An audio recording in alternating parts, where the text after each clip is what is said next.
એક મંદિરની બીજી એક વસ્તુ છે કે એમાં અંદર જે આપણી ગર્ભગૃહ છે એમાંથી અલગ અલગ રસ્તા નીકળે છે અને એમાંથી અમુક જગ્યાએ રસ્તા નીકળે છે લાઈક પાવાગઢ જાય કે એવી રીતે તો એ વાત કેટલી સાચી? હા, એ ચોક્કસ.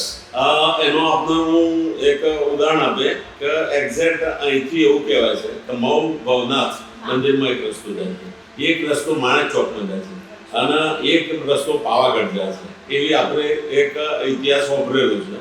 પછી એના અનુભવ રૂપે જે ભદ્રકાળી ડુંગર છે તે અનુભવેલું તો લગભગ 5-7 વર્ષ પહેલા અમારા ટ્રસ્ટીઓ વત્તા બીજા ગામના માણસો એમને એવું થયું કે આપણે આમાં જવું છે.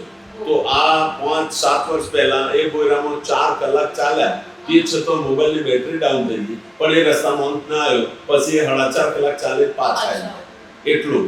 અને એ હાલ પણ મોજૂદ છે એમાં. અહીંયા મેઇન મંદિરમાં પાછળ પેલું મૂકી દીધું છે બધું. હા એની પાછળ હા સર મોટું. પછી દરેક જગ્યાએ 50 માણસ સિટિંગ બેસી શકે. જે ગોરી સંતોર હતા તે એમના બાવાજીની મઢી શબ્દ લખેલો ઉપર જોયો તો એમાં નીચે આપણે ઉતરી ના શકીએ, છોકરા ઉતરી છે પણ અંદર આખો વચ્ચે આખો અવનકુંડ ટાઈપ એક ધૂણી છે આખી અને ફક્ત 50 માણસ સિટિંગ બેસી શકે એટલી બધી વિશાળ જગ્યા.